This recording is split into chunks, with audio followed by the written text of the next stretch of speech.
Hi, Misha here, and yeah, it's overdue for Blackbox.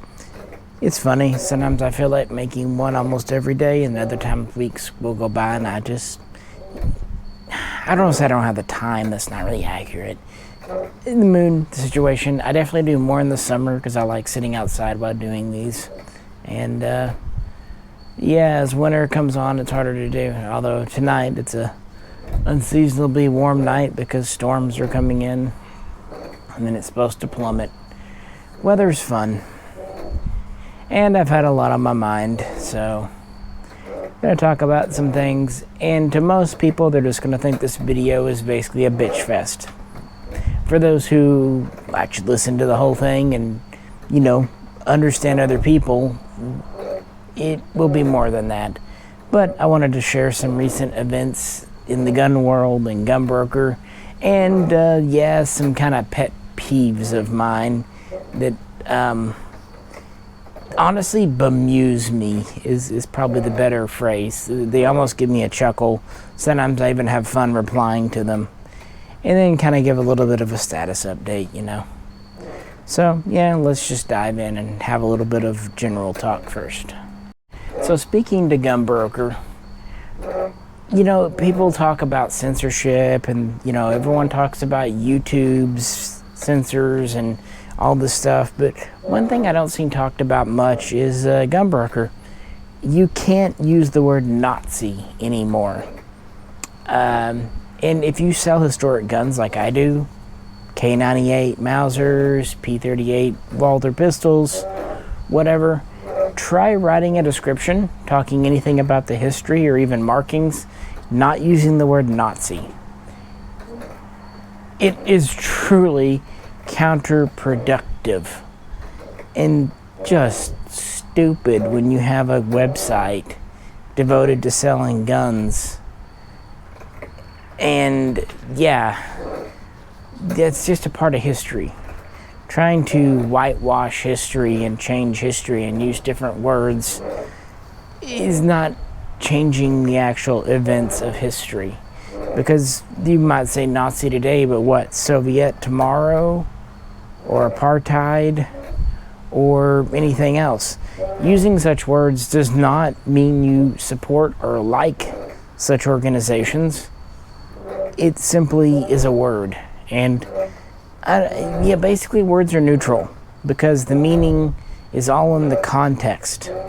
The word itself is just a word. But of course how it's used matters everything. So I could understand if someone had a very pro-Nazi account and was really digging into all that. But there and again, what's the point? I don't know. With all the other stuff you hear about, you don't hear about that. And kind of goes to show you how when people want to talk about the firearms thing, they always take any opportunity to lambast the other side, the anti-gun side. But when anything is even remotely pro-gun, politically, website, whatever, they really get a free pass unless they just do something uber egregious. And I think that's one example. I know they have some other words that are banned, but that's the one that comes up. And sometimes I'll put up a description a minute and they will not let you post it. So I have to go back and try to figure out where I might have used that verboten word and then delete it and then try to figure out some other way to say, I guess you could say Hitler's Germany or something, but yeah, it's more annoying than you think and pretty silly, frankly. And speaking of online and Gunbroker sales, guys, the gun market is dead as a doornail. And I'm not saying it'll continue on forever, but it's continuing on longer than I possibly imagined. Sales have just dropped off a cliff, especially for new firearms. Sometimes the old guns are still selling, but not for what they used to. But the new stuff is just dead. And when people do want it, they want a layaway plan. And I don't mind that, 30 days, 45, but I've got guys asking for 90, 120, 150 day layaways. I don't mean to be that person, but honest to God, since this isn't something you need, if you have to have 5 months to pay off a gun, if you're riding that close to the line, you probably just shouldn't. And I say that out of sympathy more than anything else, because virtually every time I've had someone want to do a 90-day or more layaway, they end up not paying and losing their deposit, or even if they pay it off, it always takes longer and is more of a stress to them than they needed. Because if you're stretching it out that far, you're squeezing what you can out of your paychecks, and at that point, just don't. I'm sorry, I really am. I've been there when I was younger, but yeah, now 30 days, even 45, I had no trouble with that. In fact, most guys that ask for a 30-day layaway end up paying quicker, because they're usually just balancing 2 or 3 paychecks to, cover something, and that's reasonable. But yeah, if you need 6, 8, 10 paychecks to pay off a gun, yeah.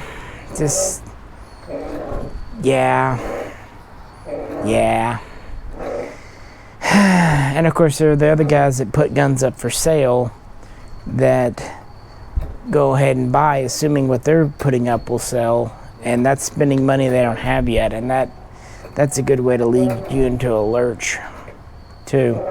I think I had one of the most telling and frankly sad emails yesterday. A guy, I'd actually been selling some parts and stuff off for Chris Bartacci, and he gave me a set of nice Colt Car 15 handguards, probably from the 70s or 80s.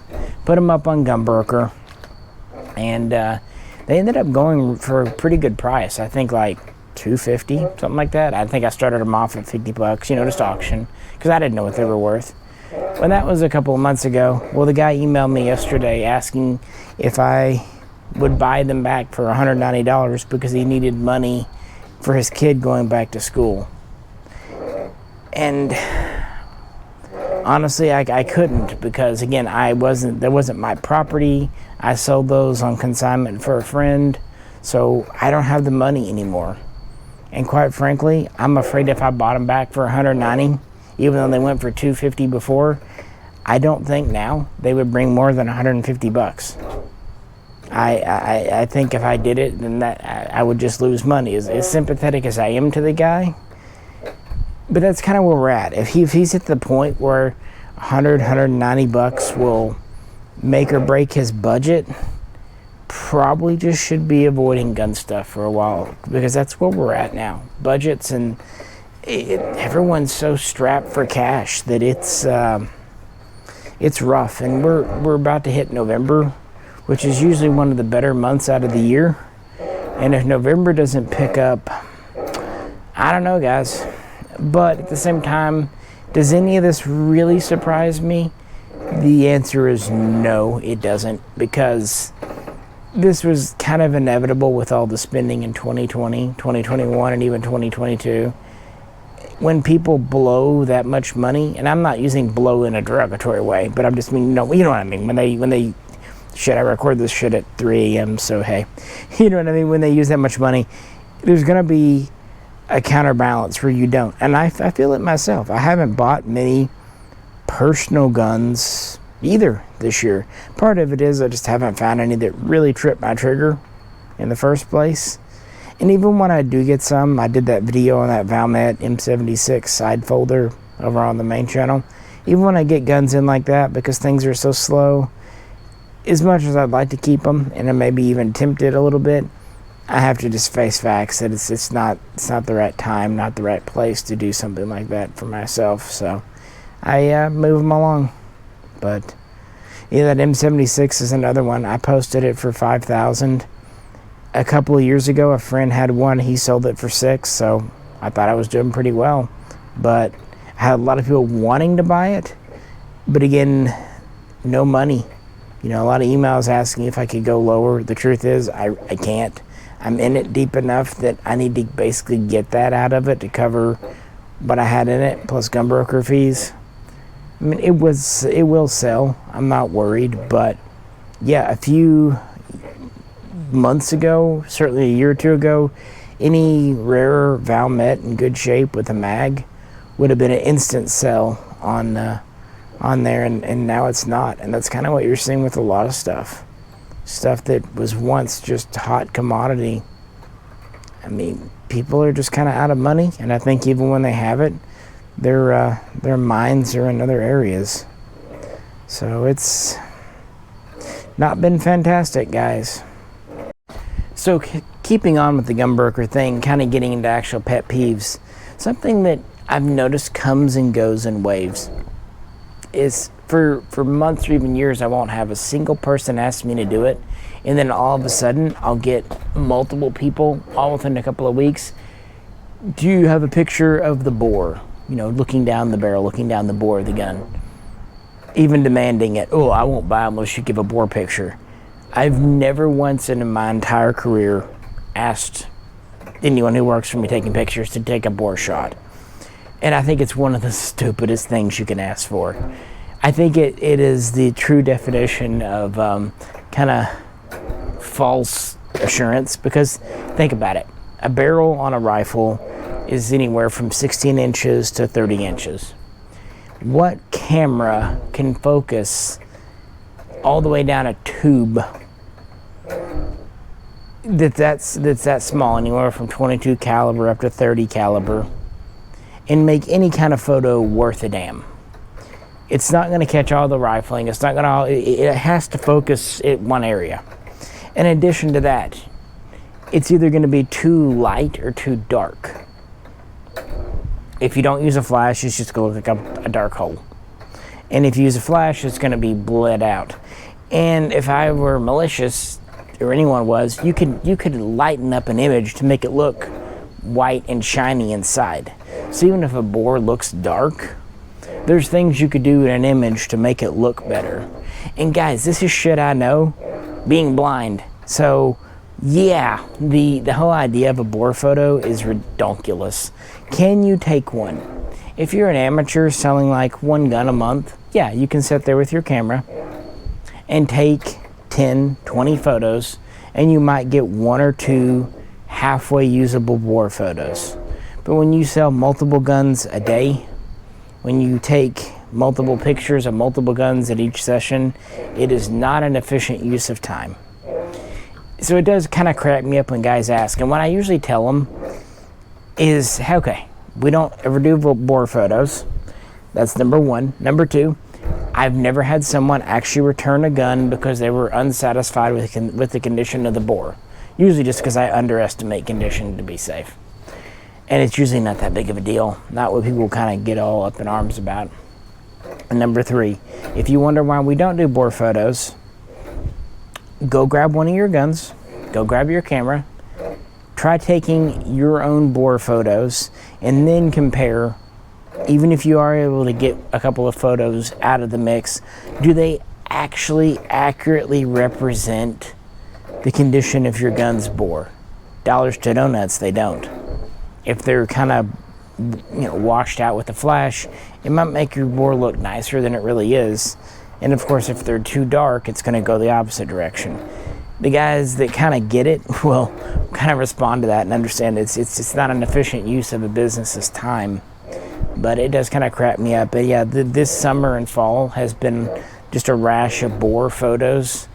It's actually down a little bit. Again, they come in waves, and it almost makes me wonder if somehow there's another media source that talks about bore photos. Oh, another one is the quote-unquote bullet test. That's an old wives' tale from gun shows. Get like your M1 Garand and put a 30-06 bullet in the barrel and see how far it sticks out. Again, that's really silly, because even within a certain type of ammo, let's say M2 ball, bullets aren't made with that level of precision. Also, how hard are you going to push? Think about it. If you just set it in there and let it, free float gravity, or are you going to press it in with your hand? That determines how deep it's going to bite in. And again, you're just talking tolerance differences of hundredths or even thousandths of an inch will let a bullet go into a muzzle of bore much deeper otherwise. And then consider the other ammo types out there.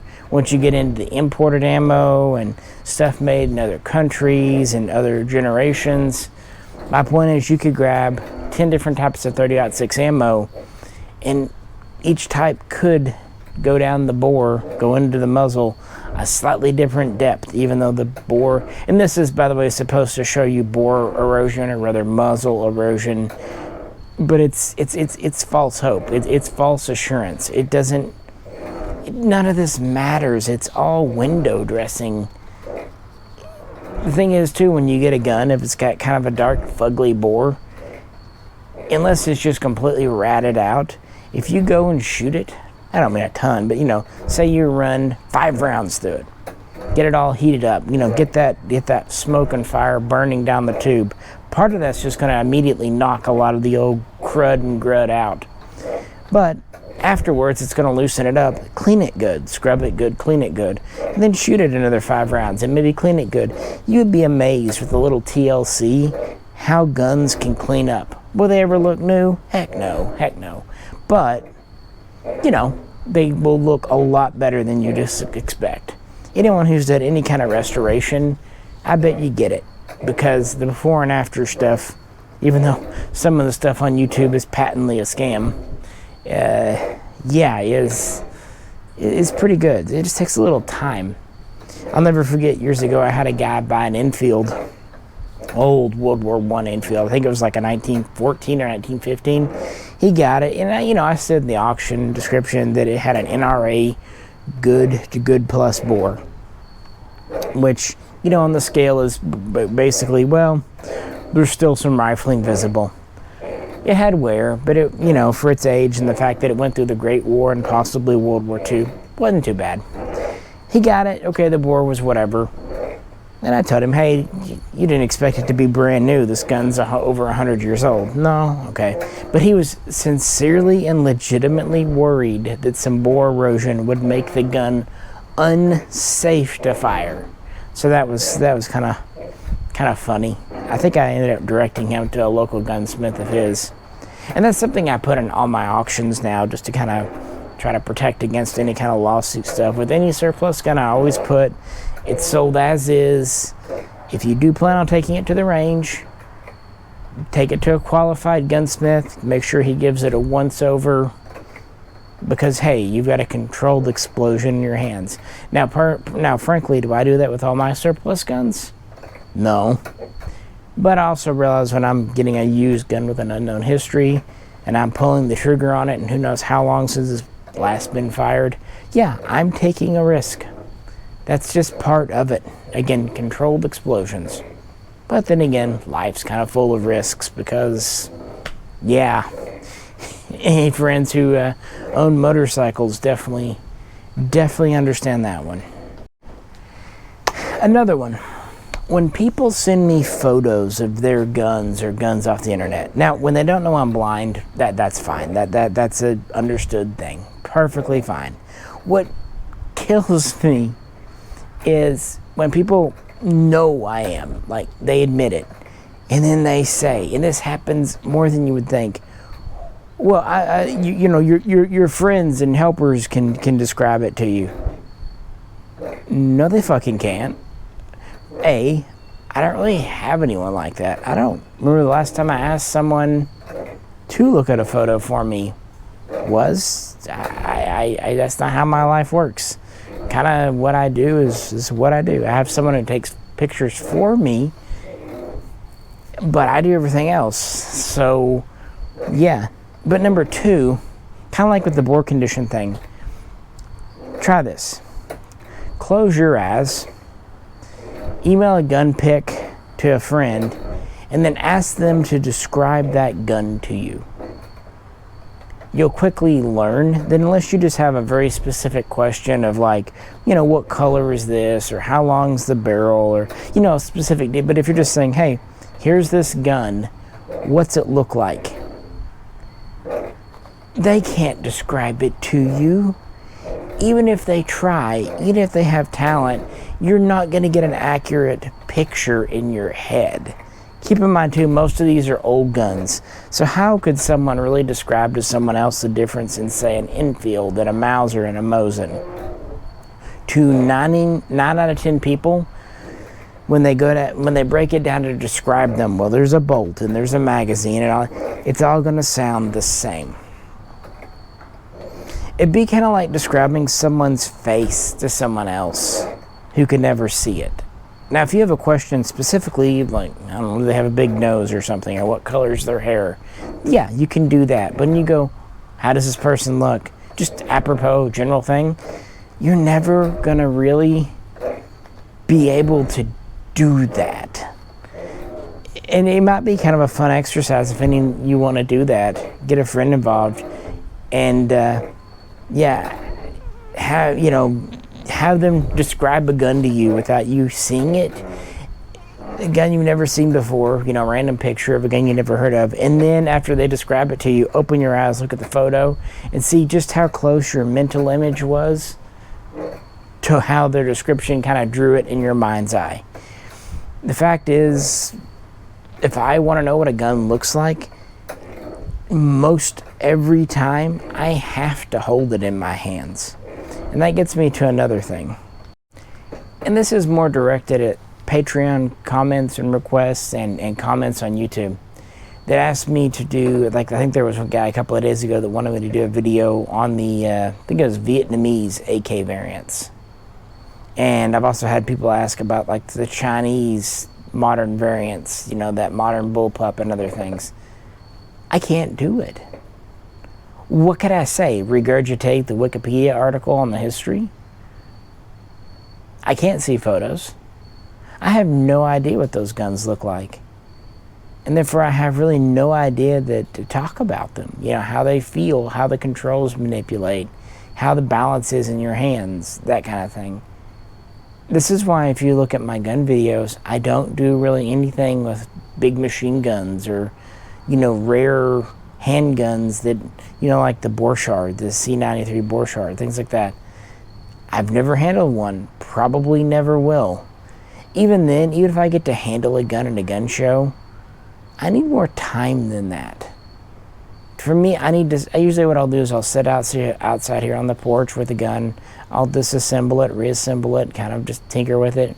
You're all the time learning new little things about guns once you handle them for a while. That's why people who do videos on guns they actually own, especially guns they've owned for a while, a few months or a few years, they're more interesting and more in-depth and more sincere to me than, just T&E guns or just people doing videos off the thing. So with all due respect, all these guns people want me to do videos on, if they're not available in the US, and a lot of the newer stuff isn't because of import regulations, I'll never be able to do that. I can't do videos on guns unless I hold them.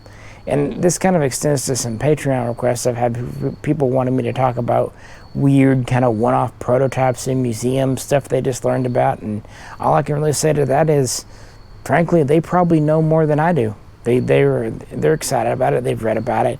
They can look at photos. I can't. And that's a hard limitation that I run up against. Now, does it bother me? Honestly, no. No, it doesn't. It's just my life. I go on. I find there's so much knowledge and so much stuff to study out there. I'm not going to sit around and fret over the few guns that I can't handle and can't study. There's plenty of stuff I can. And I think that does kind of explain why I'm not into prototypes or tool room guns, test guns. I'm into GI, manufactured, standard issue type guns. Mostly rifles, submachine guns, and pistols. That's just kind of what I do. But it does bemuse me when people kind of don't have, I think it's just them not really thinking. They're not putting themselves in someone who can't see shoes. They just think that someone can email a photo and, oh yeah, it's easy peasy to describe stuff. It is if you have a visual frame of reference, but when you don't, it's impossible. Also, keep in mind, most people aren't that familiar with firearms. Seeing if they look at a photo for you, like my wife, she doesn't know guns at all. I mean, I could show her pictures of a Glock, a Walther. She would just say they were handguns. Aside from, reading the side. But, you see what I'm saying? And that whole, idea would only work if maybe I had someone who lived with me or helped me on a daily basis that had a vastly superior knowledge of guns. It could say, like, okay, it's got a bolt like a K-31 and it's got a magazine like an Enfield, and could really, but even then I don't think you'd get a truly accurate mental picture of a gun, because every time I've done that in the past in my own head, when I'm thinking about getting a gun, maybe say like a order, okay, here's a good example, the Springfield Hellion, when that came in, I had an idea what it was going to look like before I got it, but in most ways it was not like I pictured. Now, of course, I knew the general shape, I knew the kind of G36-esque style features, the adjustable stock, but even then, it didn't click in my head quite how they went together. And of course, this goes to other things too. I think I said on this channel when I started it off like 6 years ago that when I first got the model of the Battlestar Galactica from Eagle Moss, that was not how I imagined all these years the Galactica looking. I don't know exactly how I imagined it, but it wasn't that. I wasn't disappointed. It's just, we can't help but form mental images. I'm no different than anyone else, but yeah, you see what I'm saying? So that does definitely amuse me. And depending on the day I'm kind of having, it can be a little annoying, I'm not going to lie. Just kind of that assumption when they know I can't see photos. Again, when they don't know, absolutely doesn't even irritate me for a second, because how the fuck would they know? I don't blame someone for not knowing something, but when I've got long-time friends, people I've known 10 years that do this, it kind of wants me to thump their heads a little bit and go, what were you thinking? So yeah, there's that. If you can't tell, this has happened a few times in this recent month, because so many people don't have money and they're wanting to send guns in for me to sell for them on consignment, which has been happening a lot, and inevitably they email me with tons of photos, which just takes up space in my inbox for no appreciable reason. Alright, took a little second break there. Squirted a little oil on the swing. It's been raining, so it always gets gritty and cranky. Plus, I really need to put a new chain on it in general. Yeah, it's already starting to rant again. I could climb up there and actually spray it directly, but I'm lazy. Also, I needed to stop and check on the laundry. I mean, don't you do laundry at 3 a.m.? I do. I can definitely tell storms are coming. I think it's actually getting warmer as it gets later, not cooler. Started this off wearing a jacket, and yeah, not so much now. Yeah, it's supposed to storm all day though. Oh well.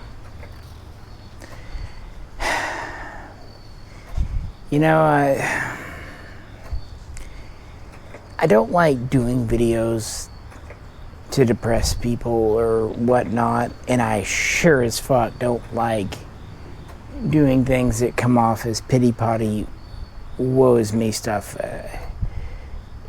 Actually probably explains why I don't like people who try to play the victim, the whole victim mentality. It bugs me. And I think a lot of people in my position would be too, because a lot of us struggle to absolutely not be the victim in life. That's not what we want. We want independence, we want self-reliance. And for perfectly normal people to want to play victim is both a pet peeve of mine and honestly just kind of disgusting and stupid. And you see it all over the place these days. People wanting to garner sympathy and even use victimhood as an excuse to just kind of behave like shitty humans. I definitely believe there's a certain sense of absolute right and wrong, absolute good and evil in that sense. I think there's relativity too. I think there's definitely other perspectives, that one action can be both good and bad depending on the perspective of who's doing it. On the other hand, there are other actions that are just wrong, frankly. And yeah, it's one reason I don't do a lot with the news now. It frustrates me. And I don't even like talking about politics much anymore, because no matter what you say, now, people will jump down your throats. Even things that I strongly feel are as objectively right as possible, like the war in Ukraine is wrong. Politics on the international level aside, the war itself, the people dying, the destruction of cities, that's wrong to me. And the fact that people still defend it is baffling. Now, the situation in the Middle East, that's much more complicated and has been literally my entire life. And I don't pretend to know that. I know people that have PhDs in Middle East studies that really would be the first to admit they don't know the answer either. So that I understand is complicated and really no right or wrong thing for a lot of folks. But Ukraine thing, no, and it's still going on. I've done videos since it started, did it kind of an update in April. So another pet peeve of mine are people that continue to defend Putin. And it's not as if, okay, we take morality out of it. You could say, well, Putin's a bad guy, but he's doing good things for Russia. No, he's fucking not. Not only is he wrecking Ukraine, arguably, he's actually wrecking Russia herself worse. Her military standing has plummeted. Resources have gone down. Economy is definitely down. And he's played right into the hands of China. He's weakened his own nation and really opened it up to a threat that I don't think a lot of folks have realized, especially in Russia. I'm definitely aware of Chinese imperialism in the sense of economic and international, and Russia's played right into that. So far, to my mind, China's the only winner in this whole thing. And it's just who I am, but I can't stand suffering. I mean, it sounds silly, I know, but it breaks my heart when you see stray dogs and cats because of all this. That's just who I am, and I'm not apologetic of it. I'm not going to apologize for caring about life. And that's why I don't like it. It's counter to life, be it Ukrainian or Russian. And I don't get it. I really don't. But then again, everything's political now. We can't just go, well, let's set politics aside and just talk about some things that maybe don't impact. And let's be honest, American politics amount to a hill of beans when it comes to Russia and Ukraine war. Yeah, there's the budget things, but I can't even get irate about any money being given into Ukraine, because let's be honest, American budgets waste more than that every year and have done so for, again, my entire life. Just look at the cost of the last 2 or 3 super carriers we built, or the F-35 and all that. So yeah, I think it's a smokescreen, frankly, to me. It's outraging just to outrage. And the frankly, media system in this country thrives on outraging people, because that gets clicks or views, that sells ad space. That's all it is. That's all it really is. As text messages and things come out, behind the scenes stuff, whenever it leaks, you can tell these people aren't serious, aren't real. And that's a great way to pivot into the whole Tucker Carlson bullshit from this year. 2023 has been a very trying year. 2020 and 2021 were trying in their own ways. 2020 because of COVID, 2021 because of the death of my father. 2023 has been difficult because there's been so many presumed opportunities, and not like, fly-by opportunities, realistic opportunities that have been put in front of me, I've said yes to, and then they get pulled away. And the Tucker Carlson thing, I know a few people gave flack about that. Let me try to explain what happened a little more behind the scenes. I was already going down to my hometown to do some shooting with Fox. And Fox, my cousin, not Fox the News. And he said, hey, he was contacted by them. Basically, what it boiled down to was he was doing the video. I could join or I could not. And it seemed interesting, I'm not gonna lie. It was a unique opportunity, and that is kind of how I live my life. I don't have to agree with someone to meet them. I don't have to agree with someone to do something with them. And maybe it's because I had a poli-sci degree and did all that and had to work with lots of people over time I didn't always agree with. And you know what's funny is sometimes you think you agree with someone, you meet them, and you realize you don't, and vice versa. Anywho, the interview was going to happen. I thought me being there would be better than me not being there. And honest to God, no regrets. It was a fun day. Because we didn't talk politics, we got to shoot, we got to go full, ATV, RTV riding, and the time it was a good time, it really was. But I do think that not working out broke something in Fox. He was so go-getter and so optimistic about the Mishaco channel and plans, and when that didn't work out, it broke him. And I've just noticed a change, and I don't blame it. That was a kick in the teeth. He really thought that would be a big break, kind of good momentum forward, and it was done. We recorded it, we signed things, it was all in the can, and then just to be yanked away at the last minute like that, it was not easy for me either. But then again, in my life, I've had a lot of things be taken away or missed opportunities. I shrugged and went, well, that sucks, moved on. I think he's trying. I really do. But I don't think he's there yet. Because I just can't really get him excited about gun stuff this year. And again, I don't blame him. Keep in mind, too, he's a good 10 years younger than me. So I put myself back in my early and mid-30s. That would have really knocked me in the teeth, too. And that wasn't the only thing that happened this year gun-wise.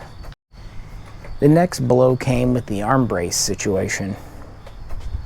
Keep in mind that pretty much since the whole time Fox has been able to buy pistols, after he turned 21, he's been able to buy arm braces. For me, they came around, but I remember a time before arm braces and us having other methods to work around them.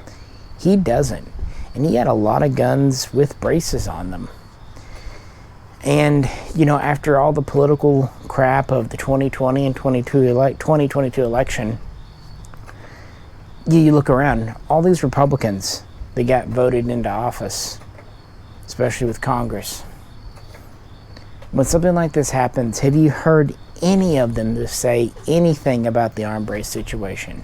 Have you heard them once all year defend the Second Amendment? Because I haven't. Aside from maybe a few empty platitudes on stump speeches. But when it comes to stuff they actually do on the House floor, I haven't really heard much of anything, especially following the arm brace situation. Aside from just, again, token empty platitudes. For me, if there's one thing I'm cynical about, it's politicians. And I don't mean Republicans, I don't mean Democrats, I mean politicians. And I think Fox is learning that too now. Because I think we all want to believe them. But one very important lesson my father taught me when I was very young, all politicians lie. Feel free to listen to them. Definitely do. Don't believe them. If you want to know what a politician is, look at his actions. Look what he does. Look how he votes. Don't really put much credence into what he says. And I think that was good advice in the 80s when I heard it. I think it's doubly good advice in the 2020s today. And I would pass that along to all of you as well. But things don't end there for this year. Another thing happened to me personally, and I can't say much about it because I guess I'm still technically under NDA. But last year I was contacted by a game company, personally, locally. They wanted me to consult on a video game. I'm not just a fly-by-night third-party game. We're talking literally AAA. They sought me out. I didn't seek them out, and they actually pursued me for some time. We talked rates, and I signed paperwork to work for them. That was in 2022, and they told me the project would start June of 2023. And the last contact I had from him was around March or April. Poof. Nothing. Here we are, middle of October. I mean, the good news is that I didn't do any work for them, aside from, the initial stuff. But they didn't even send me a thing saying, well, we've canceled the project, or whoever your team was led by is gone. It was just, they were contacting me, a lot of dialogue, again, even meeting a representative in person. It didn't go anywhere. And again, this was a big company, probably the biggest, and it was a well-known franchise. And it was totally above board, contracts, NDAs, pay rates, all that. No idea. And I was actually talking with J-Ro about it. He goes, yeah, that's how a lot of companies do those projects now.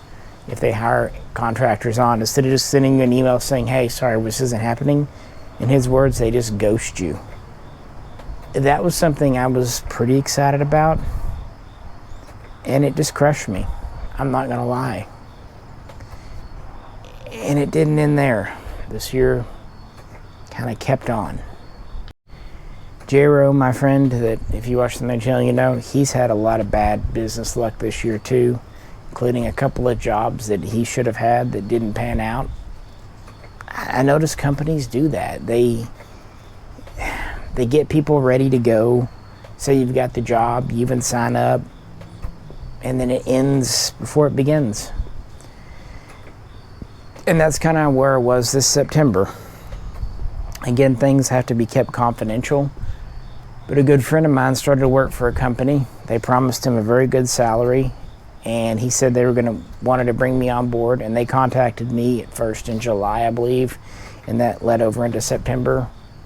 Long story short, nothing came of that. Turns out the guy running the company was spending money he didn't really have. And I don't mean a couple of million. I mean high, 8 digits? Would be 8? Yeah, high 8 digits money. Basically, he was spending nearly $100 million he didn't have. Good news is I didn't actually work for him. Bad news is my friend's probably not getting paid, along with other people who actually did work for them for a couple of months. Again, I can't say much. I'm not under NDA, but, saying things were said in confidence.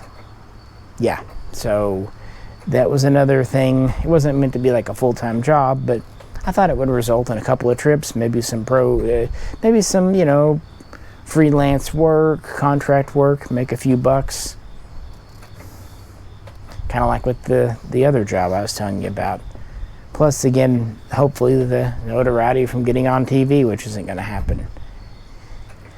And all that on top of the arm brace situation and the political situation. And I think the news is kind of out there now on forums because a couple of people have contacted me about it.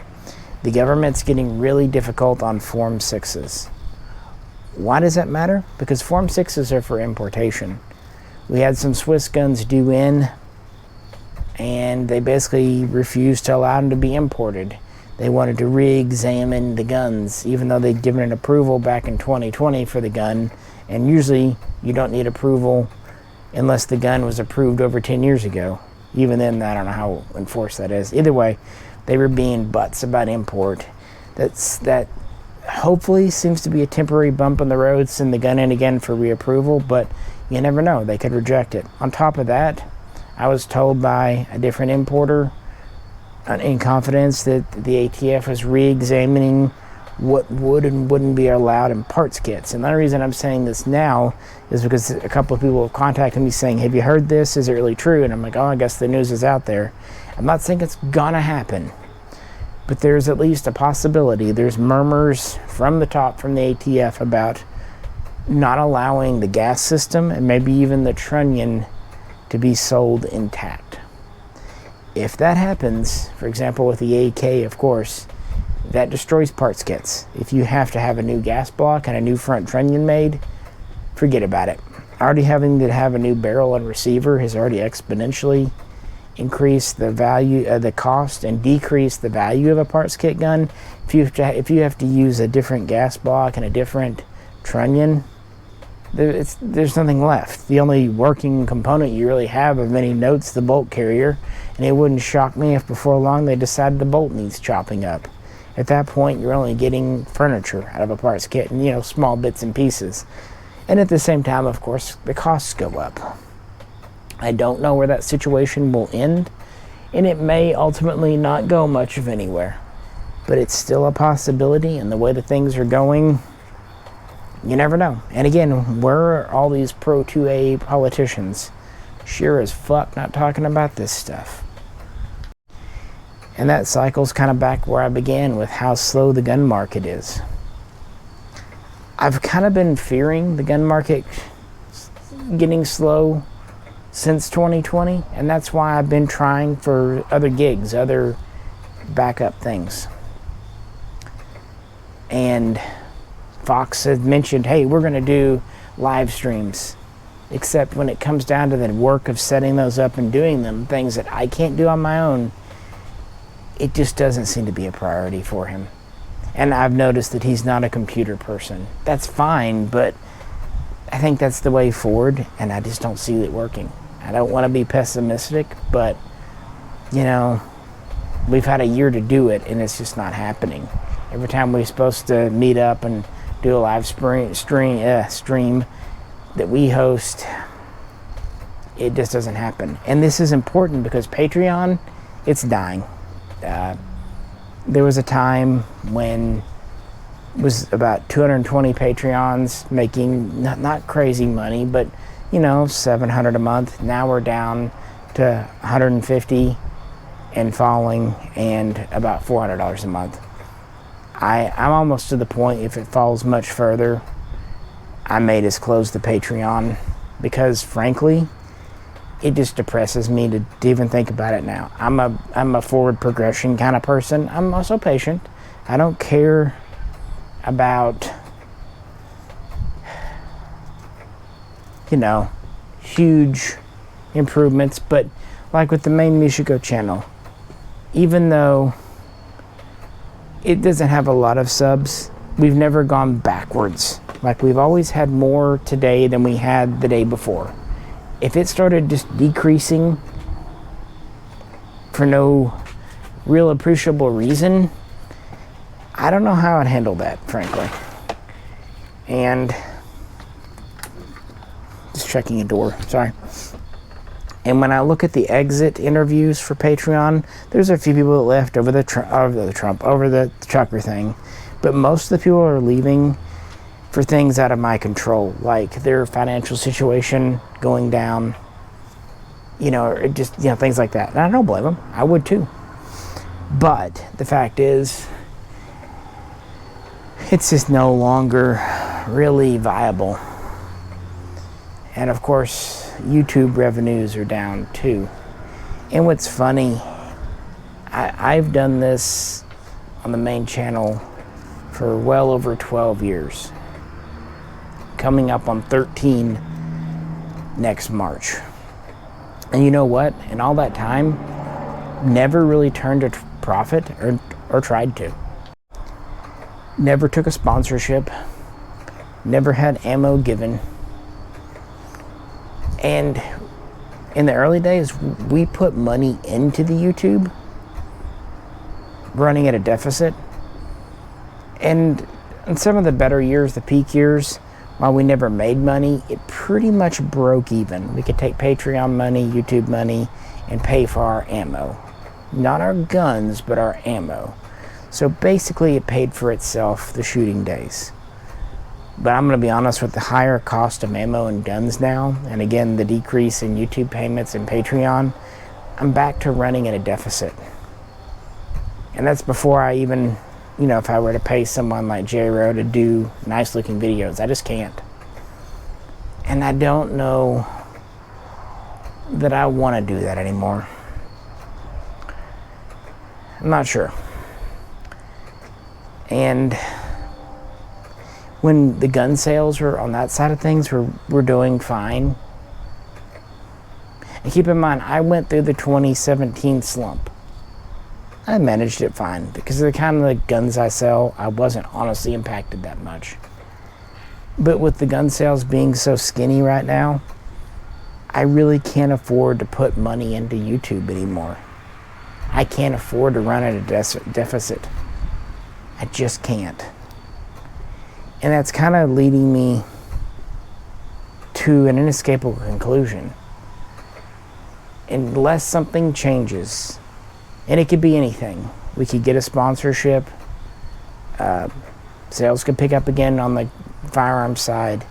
YouTube could start paying better ad revenue. Patreon could pick up. Live streaming, I can't remember, if we ever do a live stream, start doing that. Any of those things happen, we can keep on. But if nothing happens and this trajectory continues, I may suspend the Mishaco channel. I'm not going to say close it. I don't think I'll do that. But the truth is, I don't really have any new guns. I can't really afford to get any new guns. They're not really given to us. We've went through my gun collection more than once now. Once in a while I'll look at one and go, well, we haven't done a video on that in 3 or 4 or 5 years. But most of the guns we've done videos on more than once. And I'm tired. As much as I like doing videos for people, just to contribute, have fun, share a passion, share a love, after 13 years nearly of doing it, I think I'm worn out, guys. I think I really am just kind of tired of toiling in quiet. Not getting, but also not expecting much in return. But at some point, you do have to ask why. And like I said, Fox has lost enthusiasm this year, and I can't blame him for all the crap that's happened. Jay is gone permanently. I got him to come back for the Mossberg video, and I can get him to pitch in once or twice a year on a video. But that was the video I was most excited for making, the Mossberg shotgun video. And the truth is, and I didn't expect it to do well, but I almost feel like the kind of videos I want to make aren't the kind of videos most people are interested in. Unfortunately, the kind of videos most people are interested in, the kind of fast-paced running gun videos, are the exact videos that YouTube demonetizes. So the only way to make money at those with production values as high as they are now, paying a video editor $50 to $70 an hour to edit a video, you have to get external sponsorship. And most people, they'll join kind of a network, a YouTube channel network system. I'm not doing that.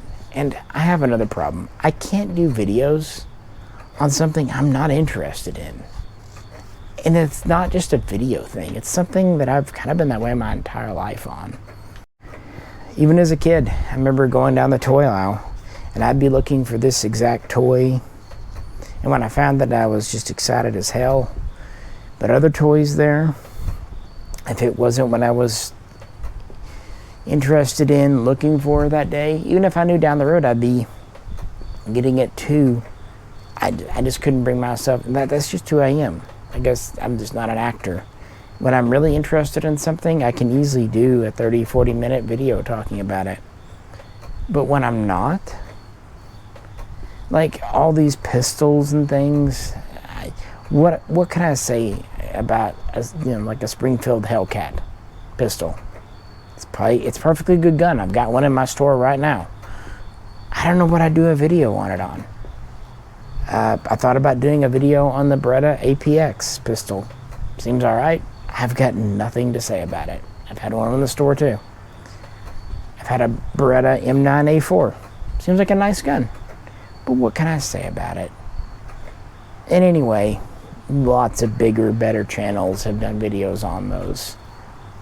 And on the historical guns, really the ones I love the most, old bolt actions and pistols, they don't get very good views. And on top of that, again, I've already kind of covered all the ones I've got. I mean, there's a few oddballs that I don't have anymore, like the 1941 Johnson. I did have one time. But most of the guns that I have been featured. I might be forgetting a few weirdo kind of second tier guns that I could revisit, but by and large, I've revisited the Japanese guns time and time again, Enfields time and time again, the M1 Garand more than once, the M1 Carbine definitely several times. You see what I'm saying? I can't think of new things to do that would be interesting and get views for other people, and that also interests me. And I just don't know, guys. I just don't know. I hate living life relying on good fortune, but I've actively sought out other opportunities for the last couple of years, and every time, even when it looks like it's a done deal, when contracts are signed, when handshakes are made, it ends up not working. And I don't know where to go from here. And I'm just going back to the pet peeves. I'm so worn out on selling guns online because, again, it is just me. It's just me managing the Gunbroker account. In fact, no one else even has the password to it. That's all on me, and it's just gun in, gun out, day in, day out. And it wears on you. Plus, Gunbroker having taxes now, that is, as I knew it would when they started that a year or two ago, majorly impacted things there. I don't know.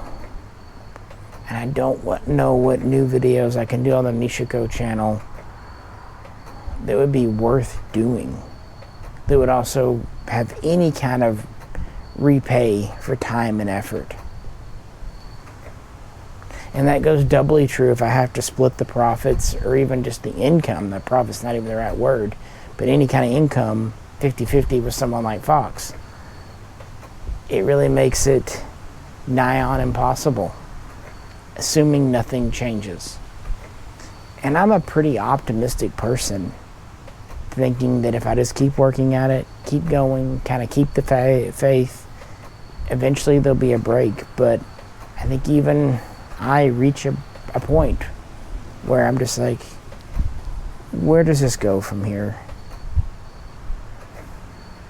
I don't know. Ironically, on this personal channel, I have lots of videos already recorded and coming up. So yeah, but this is a very low stakes, easy channel to do. Just me, no problems. So I don't worry about that too much. But even then, this is just a channel I do videos for to relax. That's it.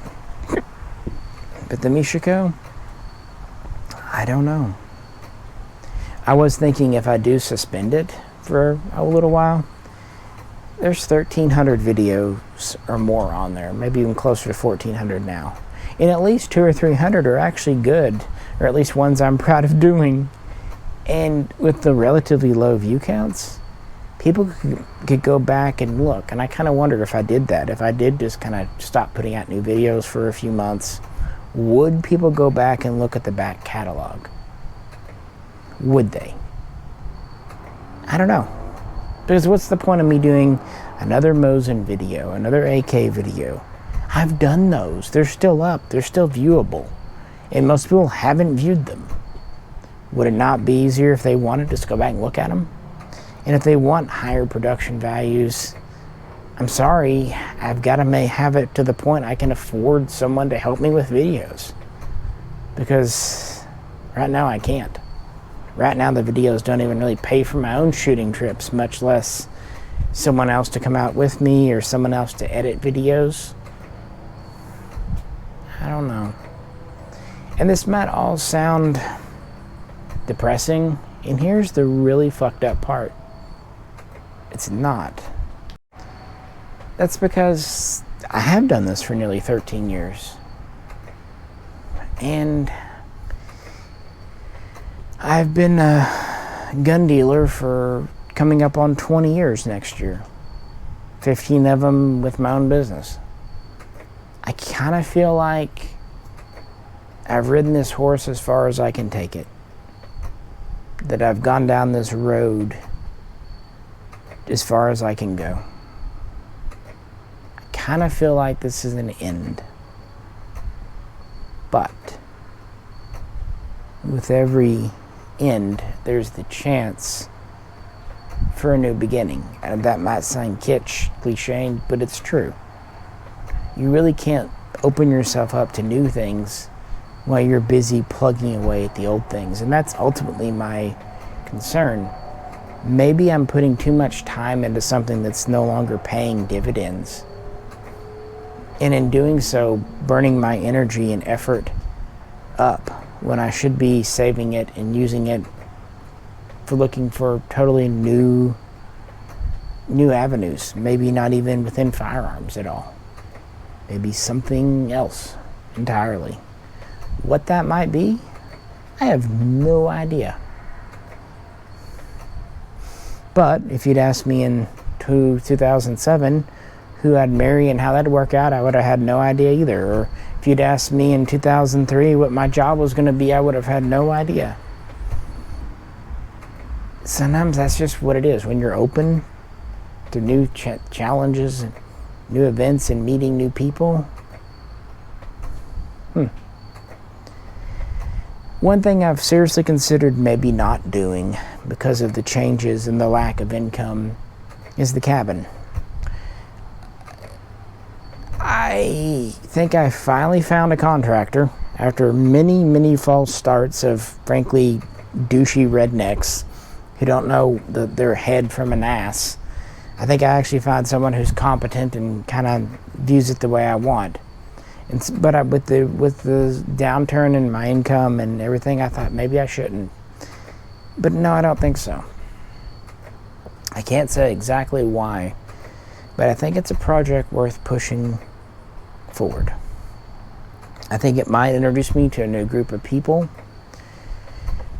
And I've even considered, trying it out on Airbnb or something else, because where it's at is becoming quite a vacation spot for this region. People go there to hunt, canoe, fish, just generally be in the woods because there's lots of parks and national forest land out there. It somehow logically doesn't seem smart right now, but there's that chance-taking part of me, that risk opportunity side of me that says it's something worth going for. And I'm pretty sure that's the side I'm going to listen to. Could it lead me to crash and burn? Yeah, maybe, because it's going to be a pretty good outlay of cash. But on the other hand, nothing ventured, nothing gained. And that's kind of who I am. I'll take a chance, take a risk if it's worth doing. And I think that's why I am considering suspending the Mishaco channel. It's no longer a risk. It's the tried and true, it's the familiar, it's the normal, and it's not working out. And that's sometimes how life goes. Sometimes people never go anywhere because they get stuck in safety and never taking a risk. And I like taking a risk. When I went to college, it was considered a risk. First of all, no one in my immediate family had ever gone to college, not to mention someone who was blind. Then I went to grad school. Then I went to Russia. All a little bit of risks there. And then I got married, which is anyone who's married knows that's a fucking risk for anyone. And then I started this business, Ozark Firearms. That was definitely a risk. And while starting the YouTube channel wasn't exactly a risk, it was a different kind of, putting yourself out there. I guess in some ways it was a risk because when I started Mishaco with Jay, I was terrified of public speaking and also really hated recording myself and hearing myself recorded playback. That's not the case anymore. Certainly the fuck got over that. So if nothing else, it's kind of cured me of that. Now I just kind of wing it and fucking human. We're all going to misspeak, mispronounce things, say something stupid. We're human. We do it. I don't care. We all have a bad take now and again. Used to worry me a lot about trying to be perfect and never say anything wrong. Oh well. So that's kind of what I'm looking for next. And if that takes me away from the main Mishaco channel and guns in general, you know, I'm at a point in my life, I'm like, so be it. Because I've gone down this road for a very long time, and it's gone from pavement to gravel to dirt, and it sure looks like it's about to end at a boulder. Probably should get off of it before it does. I don't know. This is kind of why I'm doing this Blackbox, putting some thoughts out there while I'm doing laundry. I don't know the future. Maybe something will turn around. Maybe one of the opportunities I mentioned from earlier this year will magically turn around. Maybe Fox, he's away on a business trip as I record this, will come back and say, we're doing a live stream, we'll actually do it, and it'll be great, and that'll be fine. I don't know. But also I'm not willing to just sit there and hope life gives me something. If life doesn't give you an opportunity, you have to go out there and take it or create it for yourself. So I'm kind of preparing to do that. And if I have to kind of reevaluate what's important to me in the interim, again, so be it.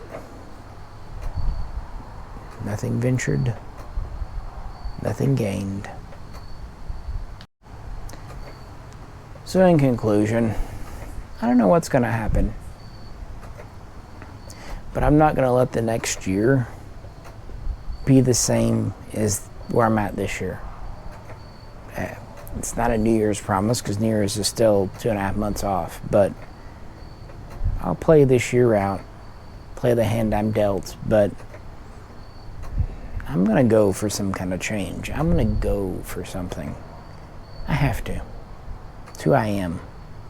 I'm not happy sitting still. I'm not happy remaining in the same place for too long. I don't know what's next for me, but I know I'm ready to turn the page and get into the next chapter of my life. And I'm willing to make some sacrifices for it. Things I'm not willing to sacrifice is my wife and my family. But I'm willing to sacrifice the guns. At least, selling them full time and the gun channel. Because if they're no longer working for me, why should I work for them? I've put my heart and soul into it for a long time, and I have no regrets. That in and of itself was an incredible journey. I met some great friends and went to some really cool places and have stories to tell. But I think that's ending. Because the last couple of years there hasn't been that joy. I noticed that I've gotten crankier with customers and I'm not as excited anymore. I remember when I first got my FFL, I was literally excited to do the paperwork because it was cool. And even after that wore off, I was excited to do new auctions for new guns. I remember when the Walther PPQ and PPX came out, doing the listings for those. That excited me. And of course with the YouTube channel, for years I was excited to show new guns off. Now part of that was I actually had new guns to show you. I'm sure if I still had that level of new guns now, it'd still be exciting to me. But in general, there was a thrill to it, a giddiness. That's gone. Now some might say, well, it's because you're older. To that I say, bullshit. I've seen 80-year-old men get excited. Nah. Honestly, if you're not getting excited at least sometime in your life, up to the day you die, you're doing it wrong. I refuse to live a life without passion, excitement, and most importantly to me, knowledge, new information. No, when I'm old, I will definitely not go gently into that good night. Not at all. I have a passion for life. That has not changed. And whatever I do next, I want that passion, I want that excitement again. And I will somehow, some way, reclaim it. I don't know how yet, but I'm pretty willing to do almost anything to achieve that again, because I still have life in me. I'm still young enough for a couple of more adventures and careers before it's too late, because time is limited. Before you know it, it's all over for all of us. It's all finite, and that gives time, that gives life meaning. What I hate most of all is squandering the gift that is life. Whether you think it's from the universe, God, cats, anything in between. If someone doesn't view life as something worth treasuring, both in other people, again, reference the Ukraine war, and in ourselves, I sincerely pity you, because you're doing it wrong. Now, don't get me wrong, I get depressed. In fact, I've fought depression my entire life. But, like anything else, it's just something more that has to be overcome. And that's what we do. We overcome. Because what other choice do we have except just to roll over, take it, and die? And as I said at the beginning of this video, I am not and refuse to be a victim. I am in control of my life, and I will see it forward. I just don't know what that path forward is, what it looks like right now. But I will find it out. But I'm still going to be cranky about idiots that ask me stupid questions and don't understand that guns have to go to FFLs, and that they actually have to pay for guns, and that doing an 18-year layaway is probably not the smartest idea just to get a gun they really want, and all that other crazy stuff that people on the internet love to do. So the Mishaco channel, you may be seeing a suspension up. For anyone here, don't worry, it's not going to be permanent. I know me. About the time I say I'm doing it, then I'll get hit with 100 different video ideas. Plus, I still owe you an FNFAL video. But even there, I have no new FALs to talk about, so it'll be rehashing. But I do want to do it because that's something I haven't visited in a while, and I love FALs. But once that's over, yeah, what's next? I don't know. As far as the personal channel, I've got actually a whole new thing to talk about. I've got plenty of Star Wars videos recorded. Actually, I was halfway through doing a Stormtrooper video series earlier this year, and I got distracted by other things. I still have those videos I can do. Still have some Aliens videos, some NECA videos, Predator things that I've already recorded. I'm actually working on a huge Star Trek video that is currently sitting at 4 parts and about 8 hours total. My plan there is to release each part and then do like a mega cut, probably 10-hour long video, which might actually be longer than that 8K video I did. Just for shits and giggles, I should post that on the main Mishaco channel, because I want to go back to having fun. That's why I still like putting videos out on this channel.